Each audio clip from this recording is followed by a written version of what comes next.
Welcome back to Middle Fingers Up. I'm your host, Kieran McKay, and today I'm joined by someone who has brought her artistic presence into our community in such a beautiful way.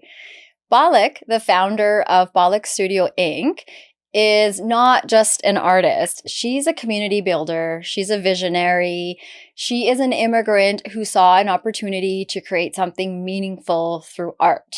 And with her studio, Palak has built a space where creativity connects people of all ages, cultures, and backgrounds. Her journey is one of passion, resilience, and the belief that art can bring people together. And that's exactly what she's doing with her studio. In honor of women around the world, we are so excited to learn about Palak's story, the challenges that she's faced, and her hopes for the future of women in art, business, and beyond. So let's put our big fat middle fingers up to the barriers that women, have to be held back by. And let's celebrate the power of creativity, resilience, and community with Palak. So welcome to the podcast. Let's get into it. Hey, Palak, how are you today? Kieran, I'm doing wonderful. How are you doing?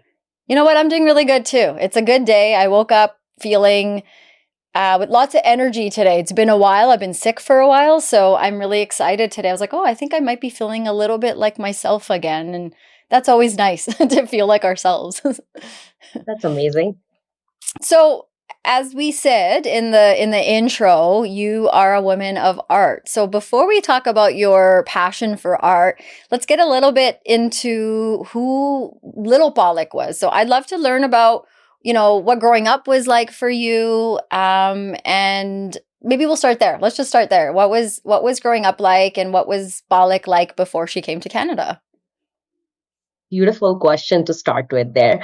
I have grew up in a joint family back in India. There's a city named Ahmedabad in Gujarat. That's where I've spent all my growing years at. Grew up in a joint family of like 15 people. Had all my cousins around, and yeah, it was just a wonderful time, I would say, growing up. I used to do, again, lots of arts and craft activities in my schools. We had this art instructor who used to come at our places to teach a bit of, art every month. And then that's how pretty much I would sum up my childhood. And then eventually I moved to another city to take my interior designing bachelor's. And then that's where I spent another 4 years taking my bachelor's degree. After that, in around 6 months, I took up my post graduation, and then I moved here back in 2017. Wow. So what brought you here to Canada? Um, Initially, I wanted to do my master's in like a creative field and then see what my options were like. In India, I did realize at a point that the degree which I had, which was interior designing, it did have a few limitations in terms of, where I actually could take my career to. Not huge scopes is what I could potentially see at that time. And then there was just a lot of competition, meaning there would be like 20 colleges in the same city providing the same courses.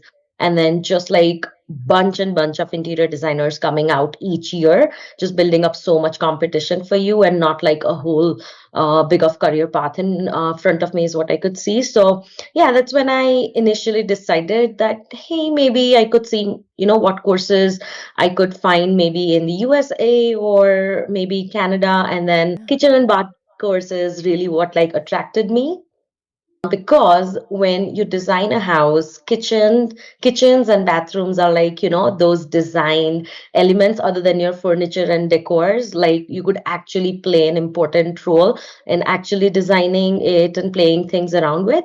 So yeah, that's where I took the course. 6 months, the whole visa things and IELTS and everything happened. And then 2017 December is when I got the opportunity to move here. Did you come with any family, or did you end up coming over on your own? I came up by myself. So what was that like, leaving home and family behind? So like I said, for 4 years, I was in another city. So that kind of gave me a good starter in terms of, how I am without my family. I would still visit them on like every other weekend. But yeah, it was a good starter for me to at least, get used to the feeling of like being without them. I'm super close to my mom, so just like being a bit without her. Yeah, Yeah, that's tough. and after coming here, I was the first couple weeks super excited, new country, going to make new friends, so many things going on. But then eventually it started hitting that, oh, it's going to be a bit difficult. No one usually prepares you for the emotional things that you're going to go along with. Yeah, so it was definitely quite a journey for me. I would imagine. So, in that transition time coming from India to Canada, is there anything that you feel like you know now about the immigration process, or even like the feelings or whatnot, that you wish you had known and would have helped you before you came? I definitely think like having to join a community of like women or even like the Indian society, if I would have connected with them at an earlier stage, I would have been at a much better place in terms of such tiny things. Like when I moved here, I just got my hand gloves from dollar store, thinking that, hey, it's cheaper, it's nicer, it's good to go, and then I would go to my jobs like an hour of transit, and then my hands would be freezing in like negative temperatures here. But then it would have been so much nicer if I just had like a tiny community where I could ask that, hey, what should I do? Just like these tiny questions, Yeah. because back in India from where I am, it's like maybe 20 days of winter in December, and then we're like all done. So I've never seen the things which I saw here, especially in like the first year. It was a drastic, huge change for me.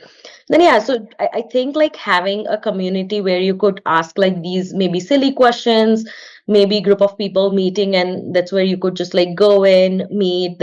And that's what I think like so many communities are doing these days, just like a place which they're providing to immigrants, which would have been so much nicer if I knew it earlier. I came to know about it during like COVID days. And yeah, I can come back to it, like how it actually, like the community helped me grow into my current business right now. That Mm. would have been so much nicer. Yeah. I like the shout out to the Indian Society too, because like their whole message is a home away from home. And these are things that, being born and raised here, I didn't even know existed. Because Right. sometimes I don't know, you get in this isolated kind of place and it's hard to know because it's so overwhelming. Like, what do I ask? And when you don't know what to ask, it's difficult to sort of figure it out. I think this kind of information and this kind of conversation is helpful for others that may, the newcomers that arrive, and okay, how can we help connect to our community sooner than later? So I'm glad how did you find your way then to the community? So I was just going through Facebook and somehow it popped up. I'm not sure, like I literally don't remember how and when, but somewhere around like during COVID days, again, social media was just like, on your phone all day, Yeah. all time.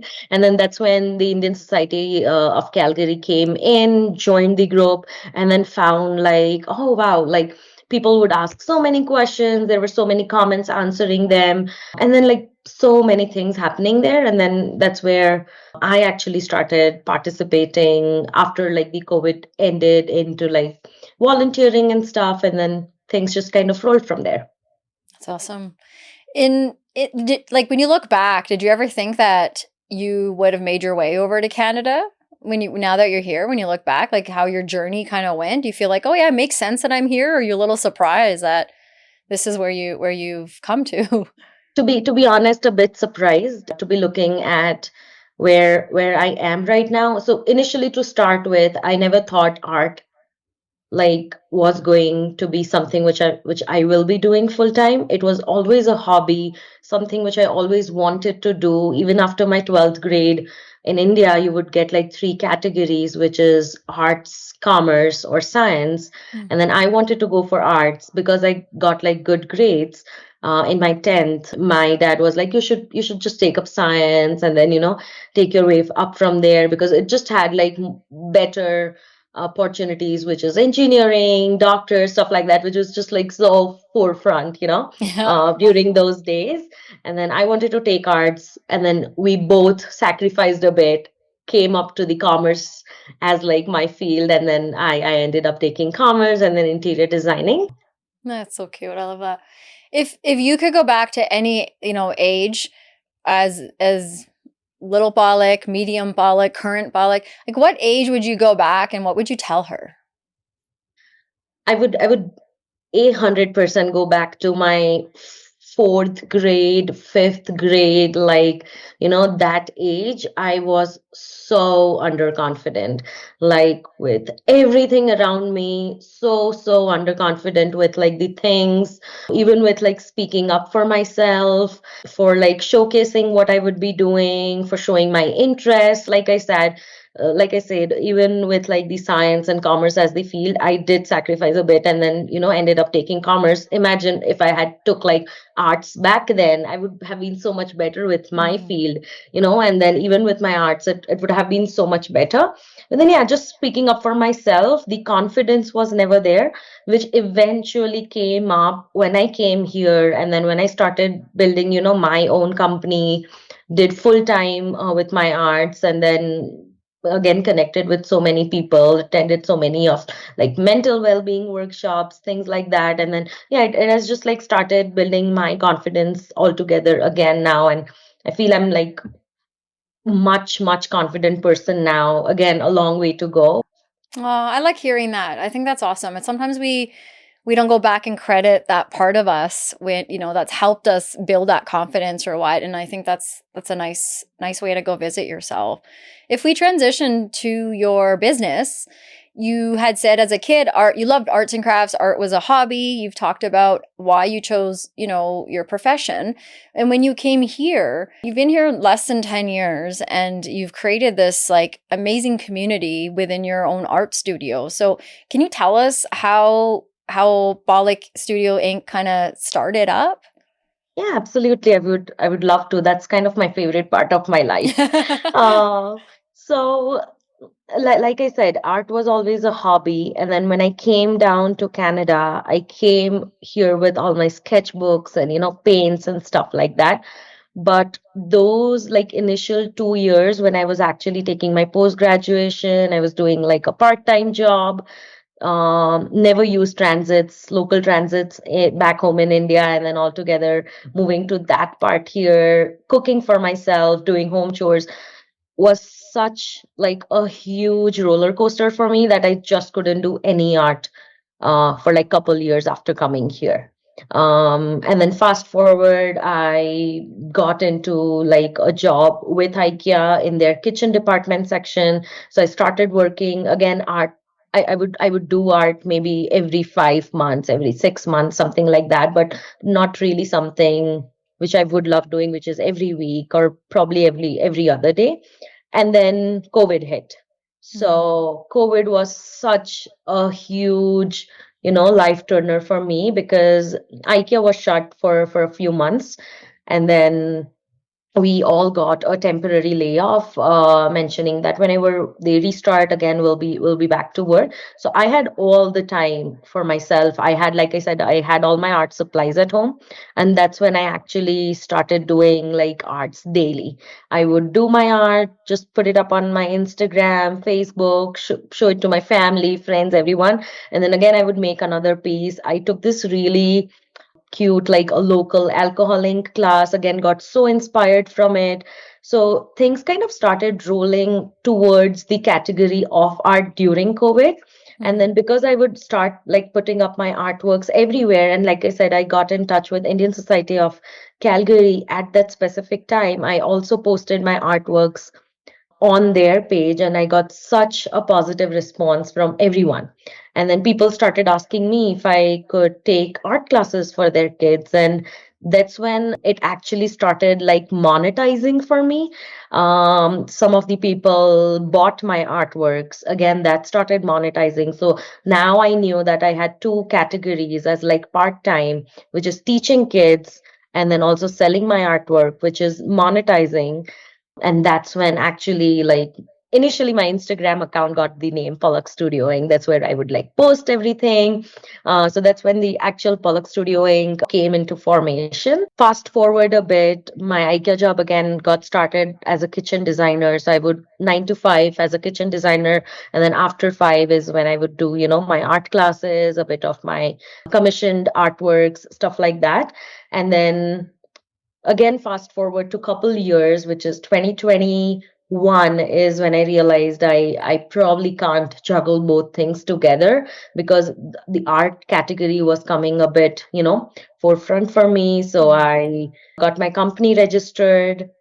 I left the job as a kitchen designer, and I kind of thought it out that I'll give myself 6 months from now, see where this actually full-time thing goes. If it kind of matches up with what I was doing monetary basis with like my salary, I'm probably going ahead with it. If not, maybe I might come back as a part-time, kitchen designer, and then see where it goes. But yeah, within couple months, I think like people of Calgary were so supportive towards our workshops and paint nights and everything, that it just kind of started flowing from there, and then there was no looking back. Yeah. When you do kind of look back, what like do you feel like you were taking a risk when you decided to put your time and energy into this business? Like what was that like for you to say, "Okay, I'm going to do this?" It was definitely nerve-wracking, because when I mentioned it to my parents that, okay, I'm gonna leave this job and probably give art a full time, they're like, you've worked all your life to be, to land at your dream job. It was a dream job. I loved doing it. The company was so nice. I used to meet like wonderful people, design their kitchens, had a free hand in like, doing so many things. But then, yeah, I did get a few like, you should think on it. You should definitely see. But again, my husband here plays such an important role. He was like, you know what? I'm here for you. You should just go for it. See where it goes. Give yourself 6 months. And then he was basically my backup, which, kind of kept my mind worry free. That, hey, Mhm. I don't need to worry about my finances. And then, yeah, it just went from there then. It Good was man definitely to nerve-wracking. push you to follow your dream, you know? Like Yeah, definitely. that's amazing. So, your studio, you've talked about this in on your website, which is really well done. We hear this when anyone that gets to meet you, we can tell like you're not just about art, you're about bringing people together. So, can you talk about how important that aspect to you was when you created your space in your studio? Yeah, definitely. So initially when we started our paint nights, we would get a lot of inquiries, but mentioning the same question that, hey, I'm a beginner. I holded a brush like when I was a kid or when I was like in my high school, and then I've never did any arts. Can I still come in as a beginner and do a paint night, or something like that around there? So that was our whole thing to start, that anyone is welcome, in our paint nights, at our workshops, like an inclusive space for everyone to showcase their artistic journey, to learn a little bit, and to just have a good time at our studio, or be it if you're hosting it at a cafeteria, brewery, anywhere. Yeah. I got to be part of Mandelas and Mocktails that Yes. was hosted by Ninja Neri. And you were the one that was leading the art activity. And what was really cool for me was I never met any of the women there. And we all were at these different tables in this coffee shop and doing the art exercise. I mean, on one hand, yeah, it's, you're learning a skill, but the conversation that comes when you're channeling your child innocence, like art is like creativity from when we were little. And then somewhere along the line, we grow up and they tell us to stop being like that. And Right. so sitting there, a lot of the women, we got to be playful and we got to laugh and we got to talk about things that maybe we wouldn't have if we all met up at a bar or restaurant to eat. So I love to hear like what people say or what kind of observations you pick up when you're doing these kinds of activities with people.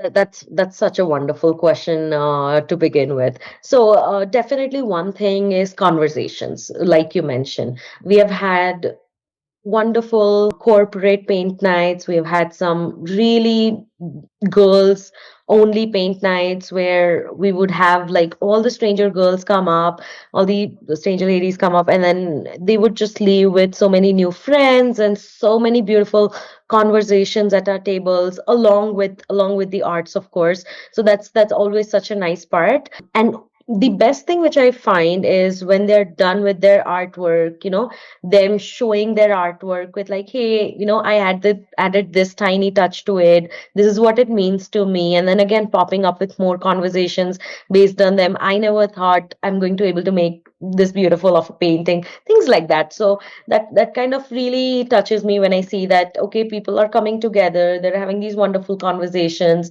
and doing some art, which is such a nice thing. Yeah, it's really therapeutic for It is. sure. If you could only pick one, what would be like one of the most rewarding moments that you could share since starting your studio? I think opening an actual art studio was one of the most rewarding things. It has just been 1.5 years. So when I started with my art classes, I would usually go to either libraries or people's places to teach their kids, or I would have kids come in at my place, and it just basically started on my dining table where I would have all the kids come in, teach them, and then I would just have batches after batches during weekends or probably like weekday evenings. And then there came a time that I realized, okay, if I need to get this a level up, I probably need a space which I could dedicate it only to arts and nothing else. And that's when the whole idea of having my own art studio came up. Again, a super wild thought for me because I never thought I'll be an artist. I'll have my own art studio. Growing up, that was never in my mind. So it was kind of a task to even convince myself that okay, this is what I need to do next if I want to grow. And then eventually rented a space. Took us 6 months to kind of get the whole permits, to set up the place, fire permits, things like that. Once it was all done, I definitely think that was the day which I think it was such a big achievement for Yeah. me from where I came in. I never thought Canada is going to give me so much in just like 6, 7 years, that I would have my own art studio. I would have like a whole community of people who would join me for so many activities and art classes and stuff.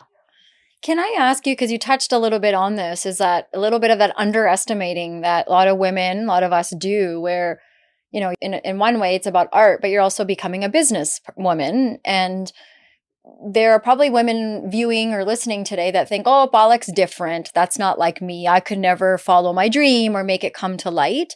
Can you share a little bit of those deep, dark thoughts that maybe, other women can hear that you might have also gone through when you were pushing yourself to build this business?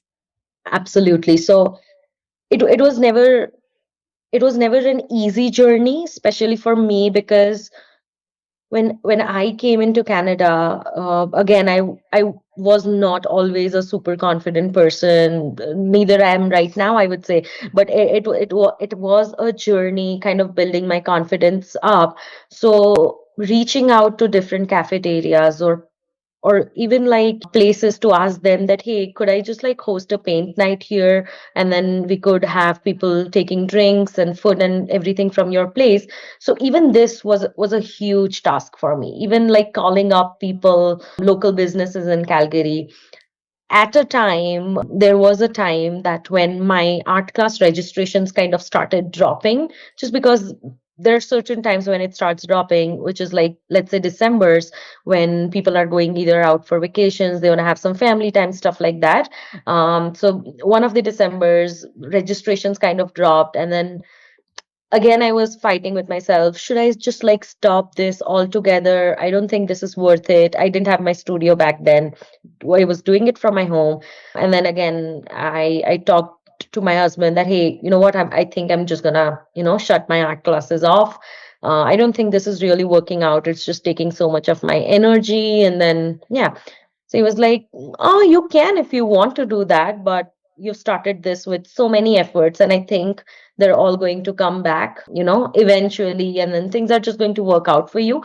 I think I just wanted that little push to, have myself going forward those circumstances, and it has been never better of what we're doing right now.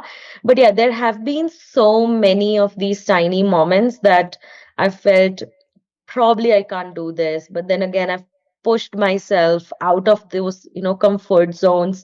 I've pushed myself out of my comfort zone so many times to just like talk to people, visit places, go to these. I was never like an extrovert person to go at bigger events and just like talk to people, stuff like that. So I think being a woman, so many times you're like, oh, I possibly can't do this. This is not me. This is not my personality. And this is not something I could build. But I think just like taking one step at a time, breaking down that one thing at a time and then looking at a bigger scenario again, taking one day at a time has helped me a lot. And then situations are always going to come up. I always say that, why are all these things, just coming on my way? Like, so many different scenarios. Like the initial studio we decided that we're gonna go with, they decided to go with someone else after a month. Having another studio took us entirely 6 months to kind of, get all the permits, and 6 months is a long time for a business to be off in a category of like art classes, where kids do want a consistency in like coming to our art studio. But then after 6 months, people again started coming back. So yeah, I've had so many ups and downs, but I think fighting with each situation as you go is your way to go. And if I can do it, I think everyone can do it.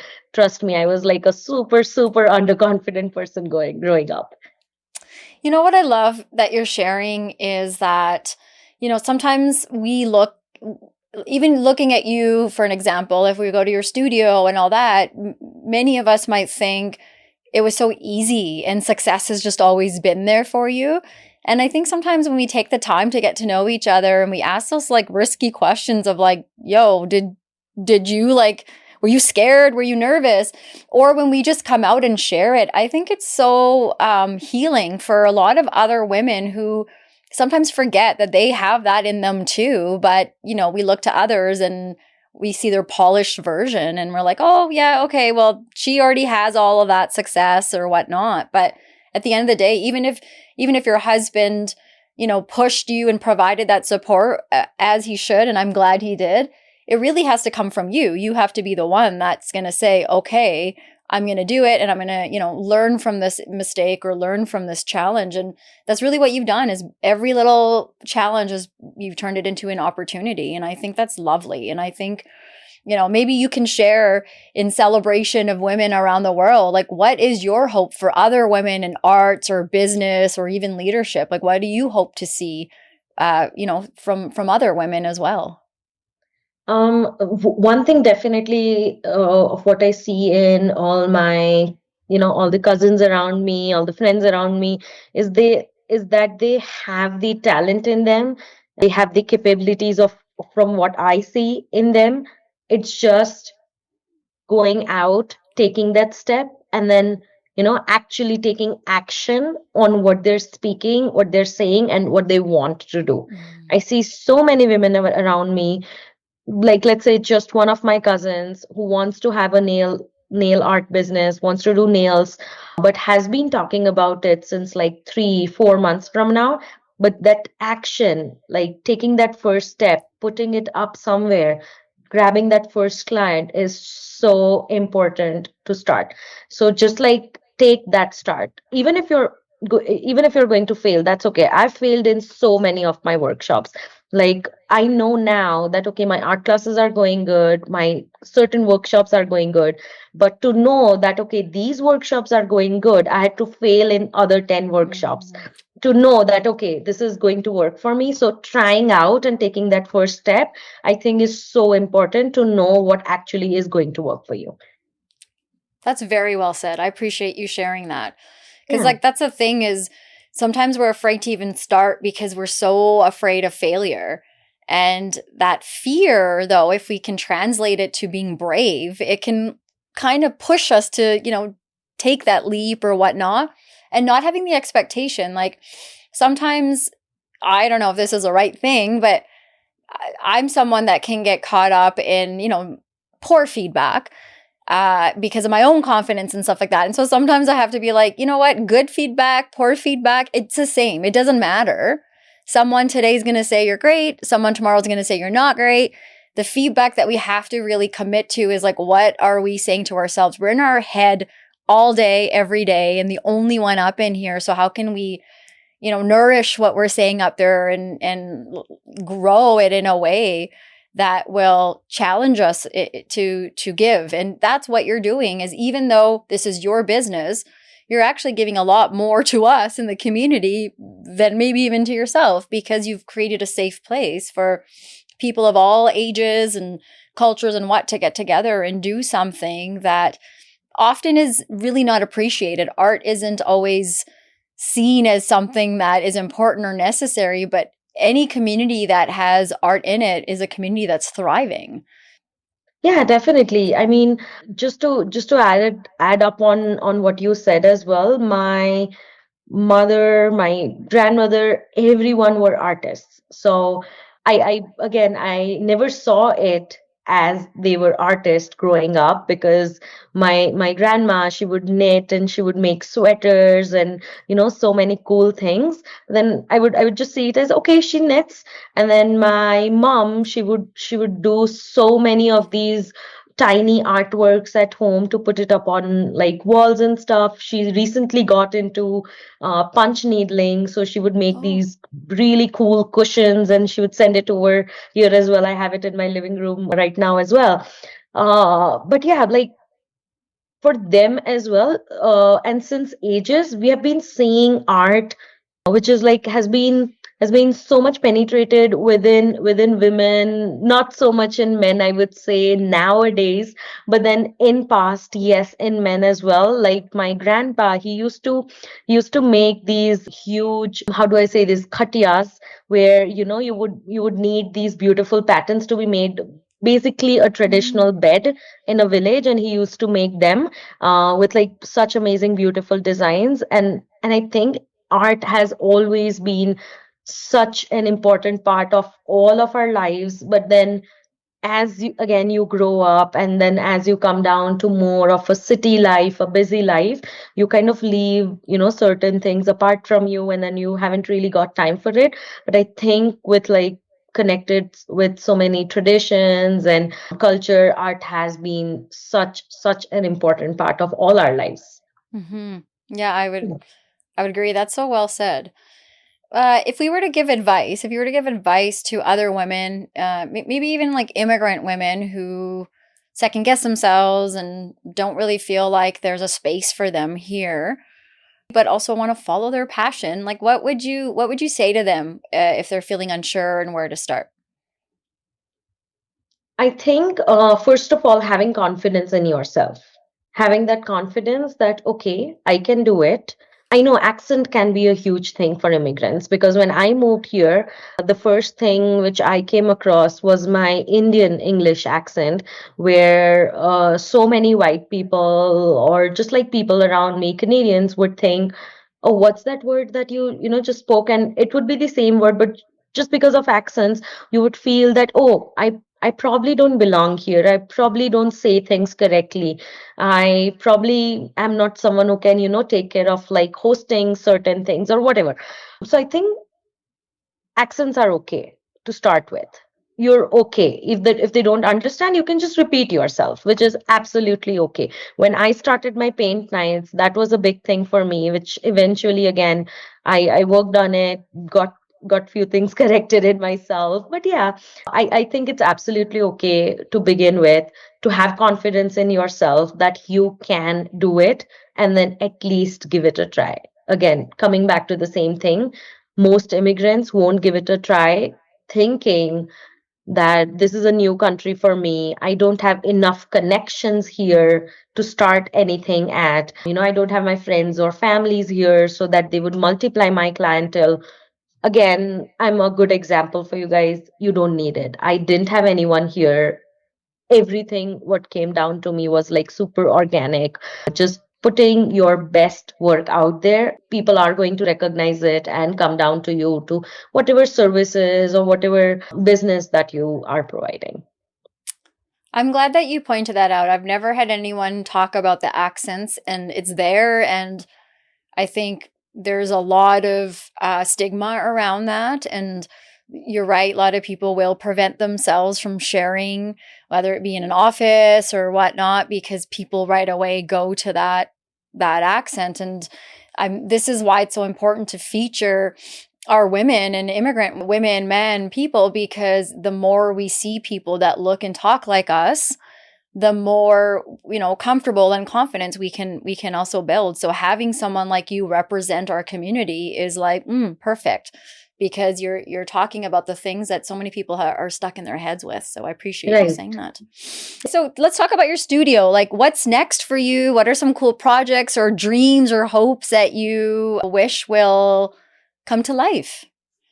I'm learning lots of arts these days. I'm basically upgrading myself as an artist, because whatever I learned, I am a self-learned artist. So I've learned it from like YouTube and so many basically local art classes. I've never had a certain teacher or a certain college, university teaching me that okay, this is how like things work with certain paintings or certain art form, things like that.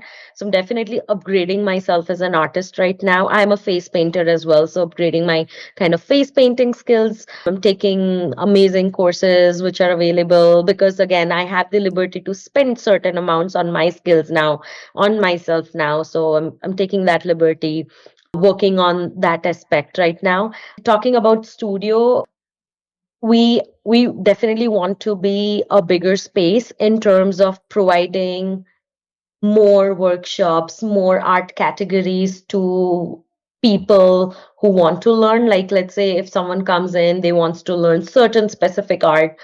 We want to be the space that okay, we which can cater basically different art forms, and just not like two or three traditional art forms which everyone around teaches, but also giving an opportunity to teach all the traditional art forms, like coming up with like, let's say, like I was talking to you the other day, coming up with a Kutchi artwork, which is like a traditional Gujarati work, with which workshop, which we're coming up soon with, which is a mud and mirror art workshop. So yeah, basically bringing up multiple different sorts of art workshops is what the next aim is, and keep learning as I go and keep growing my business. I love that. I love the going back to the roots and bringing some of home to your Yeah. new home, and teaching the community about that. That's lovely. So where can people find you if they want to come to your studio, they want to connect with you? Where's the best place to reach you? Um, The best way is to again give us a call. Our website is all open on Google, Palak, www.palakstudioing.com. So connect with us. You could just leave like an inquiry form there. Connect us on Instagram, Facebook, or just give us a call. The best way is to give us a call, reach down at our studio at our open hours, and then we would love to have you in to see our studio space, to show you all the options that we have got for you, which is within like, let's say, if it's like art classes, workshops for kids, adults, anyone. Perfect. I love it. And we'll also put that in our show notes too for when the episode comes out. Beautiful. Okay, finally, like what do you want to put your middle fingers up to today? Definitely stigmas that goes around women, that we can't do certain things. Well, we can. So Definitely putting my middle fingers up there to anyone who says that we can't do that. Well, yes, we can. Yes, well said. I love that. Palak, Yeah. is there anything that you wish that I had asked you about today that you didn't really get a chance to talk about, or anything you want to go back and clarify? One thing I would definitely like to add up to this is that people mentioning you that certain things is what you can't do, especially to women. Very basic things like driving, like women doesn't drive good, stuff like that. And there's always going to be men or even women around you who are going to continuously keep saying these things, A, correcting them. Initial days, I wouldn't do that a lot. I wouldn't like speak up for myself or like for other women around me to whom people would say these things at. So now I've started doing that a lot more. That people might need to like control me. That okay, chill, it's okay. But I'm like, no, it's not okay anymore. So definitely speaking up, if not for others, at least for yourself. So let's start doing that. It's That's high time so now. that's a wonderful thing, and I think my mom is going to call me literally after my parents listen to every episode, and I know she will call me after this one because I was saying this to you earlier, like she immigrated 45 years ago, and the opportunities and her dreams and things that she didn't really get to pursue because at that time, being a new immigrant was maybe a bit different than today's time. And she will feel so honored, like so many of our mothers and elders who just have not had the space to correct, to speak up, to say, actually, my accent is fine, thank you very much. And to have women like you that bring that strength when you come over here is really what we've been missing. And even for women like me who are first generation Canadians born and raised here, even I am fearful sometimes to say or speak or correct. And so this community that we're building and the strength that's coming together is so empowering because we can't do it by ourselves. We need each other to be able to show up. So whether we're doing it for ourselves or for our moms or for, another woman, I think those are, you're right. Those are ways to help us remember when something isn't feeling right or sounding right. Only we can help change that if we don't do something or say something. So thank you for pointing that out. I appreciate that. I know my mom is gonna love you for that too. Oh, that's So so amazing. I love it. lastly, if there was only one thing that our listeners, viewers left here with today, what do you hope that one thing is? I would definitely say to have arts in your life, even when you grow up, even when you're adult, in any form, be it dance or craft or even cooking, any form, have that one art form close to you that you do and that you like enjoying is like kind of a meditation for you. I think that is going to get your mental health at such a better level because I personally have gone through so many difficult times once I immigrated here, and then once I came back to art, it has helped me so much mentally. So I think having art in your life at good times, at bad times, and those like few hours where you're not thinking about anything else is so important. Yeah, that's really well said. I like that. I wonder if there's like something we could arrange for our elders, like a night for the women that can, our moms and our grandmas that can come to your studio and do some of that work with you, because I think there's so much of that in them that's so therapeutic and could help. Right. We should talk about that Yes, definitely. I maybe at love some that point. idea. Yeah. So I just want to thank you. I want to thank you for your time today. I want to thank you for this conversation. I've enjoyed working with you outside of here and really wanted you to come on, and you were right away. You said yes. And I knew you had a little bit of hesitation in your voice, and it's probably what you talked about that, ooh, I don't know if I have it, but 5 seconds after that, you were like, you just talked yourself into it. You were like, no, I'm going to do it. Yep, I'm going to do this. So, and I love that, because if you're not doing it for yourself, you're doing for other women that need to hear the message from you, someone that's come and doing exactly what a lot of women think isn't possible. Thank you. Thank you so much for having me. And it has been Yeah. such a wonderful 1 hour of talking with you here. I love it. And to everyone else that's part of this conversation, we always say these are door openers. We're only just starting to have conversations like this. So add to them, reach out, tell us what you want to share, what helped you with this conversation. We're always collecting our own research, our own data through these conversations to see what's going to help build our community.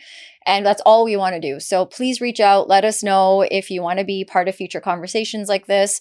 We'll also, like I said, put in our show notes where you can reach out to Palak, go check out her studio, do a girls' night, do a couples' night, do something to get out and channel your inner child that's like dying to get out and be creative. So thank you again, Palak. We are so happy that you're able to spend time with us today.